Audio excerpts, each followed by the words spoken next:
Hello and welcome to the fourth line of gate 41. I'm excited for this one. I have 41-4 twice, so I'm looking forward to going through this. 41-4 twice and the 41-5 as well. So anyway, 41st gate is the gate of contraction. It's the gate of decrease. And in the fourth line, it's called correction. So when we get to the upper trigram, we get to a different kind of process, because the fourth and the fifth lines are oriented towards the other end of the channel. They recognize the potential at the other end through definition, and by their very nature, the fourth and the fifth lines, well, they are social lines. Because it is inherent in their genetic capacity to integrate and to look across the channel for the definition. Here in the 41, we're dealing with a very collective stream, with an experience stream, a sexual stream, and that means we're dealing with some very powerful forces.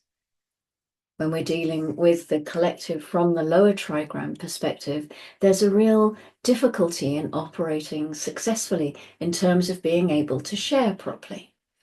There is an uncertainty about the other. There is the unknowing of the other, you could say. It's unknowing, I'm not sure if that's a word, but anyway, yes, that. And as a result, there's no real way other than being aware of their own nature to protect them. Conversely, when you're dealing with the upper trigram, because it's already transpersonal by nature, and this is the most social of circuitry, of being in the collective, you know that the upper trigram is very much aware that there is a 30th gate at the other end of the channel. And it also knows and it recognizes that that's where the feelings are, and it knows that. And so its process is, in that sense, entirely different. Rather than being concerned with the fantasy as such, it's concerned with the other end and whether and how it can get the other to join its game, to be part of it, to fulfill the experience. When we come to the fourth line, we come to the fixedness of a fourth line. They are unidirectional. I say they, we. I have 11. I'm happy to embrace my fourth line nature. We are unidirectional. The first thing we can recognize about that is that, given the nature of this gate, this is a very appropriate line. Decrease is designed to operate with one feeling at a time, with one fantasy that you're focused on at a time. So this unidirectional capacity in the fourth line is of huge value here. Focused and fixed on the feeling. You're holding back all of this fuel, waiting for the opportunity, that the moment that the potential is there, you can then recognize, you see when the potential is there, and then you get the energy across. You're focused on it. What often happens is that 41-4s, they get locked on being fixed on just one feeling, just one fantasy. And they can be fixed on that certain feeling or fantasy for a very long time, even their whole life. You meet people in this world who have only ever got one thing that they're focused on, one fantasy that might never come to anything, but the fourth line will fix them there. It can be a great advantage or not. The lifetime learning here says successful adaption to limitation. The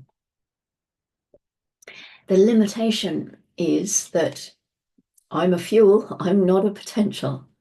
The potential comes in the 30. This is not to be confused with all of the potential that the 41 holds. This is the potential for the stream to express itself or to manifest its true potential. So this is saying, I'm a fuel. I can't do anything other than be the fuel. So it's a limitation that is very basic in that sense. The exaltation says survival of the fittest and its eventual flourishing, the energy for adaption and a deep feeling for survival. In this line, the earth is exalted.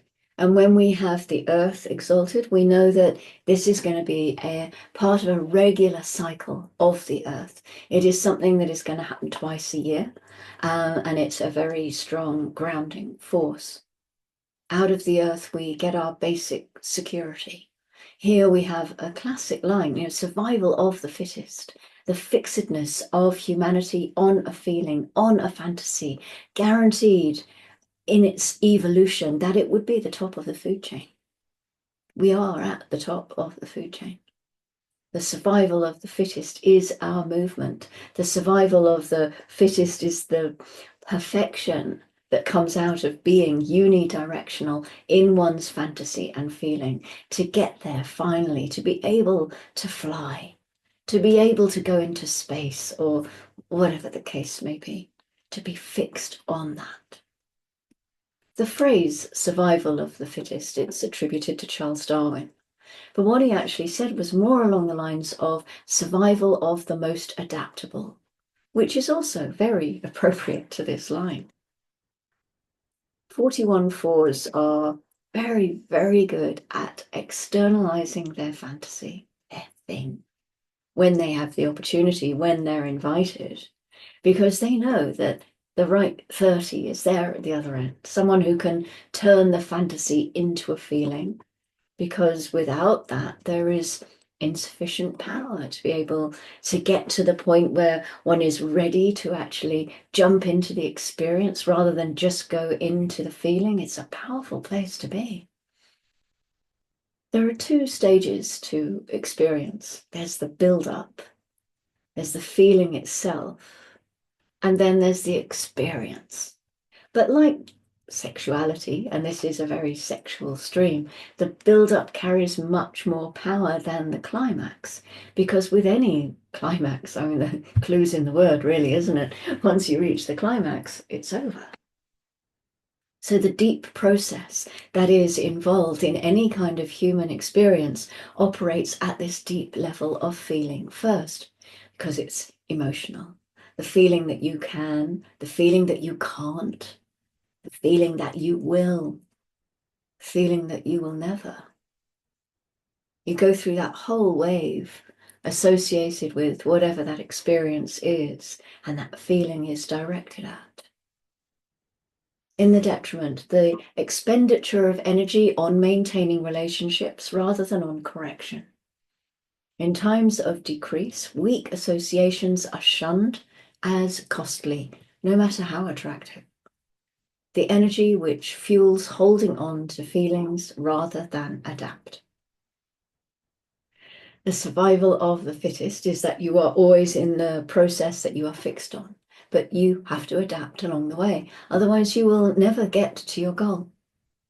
Here, the focus is different. The focus is pulled out to the other. And remember, the fourth and fifth lines will always go across, and by being pulled out to the other, they lose their fixedness, but maintain the relationship. Well, it's that balance there. This is the other side of it. You have the fantasy that you want to be able to do something in a certain way, and the people that you are with don't want to do it that way, but they want to do something similar in their own way. You don't want to lose them and the friendship. This is fourth line. So you go along with that, but you lose your fixedness, and your power is in your fixedness. So these are people who can also end up being very frustrated because they don't get to live out the experience according to their fantasy. I mean, this is the dilemma of the fourth line. It is inherently friendly, and that's the way in which it gets to externalize. It's the gift for friendship in terms of how it becomes intimate with you. And that friendship is always the basis of opportunity, whether it's material or sexual.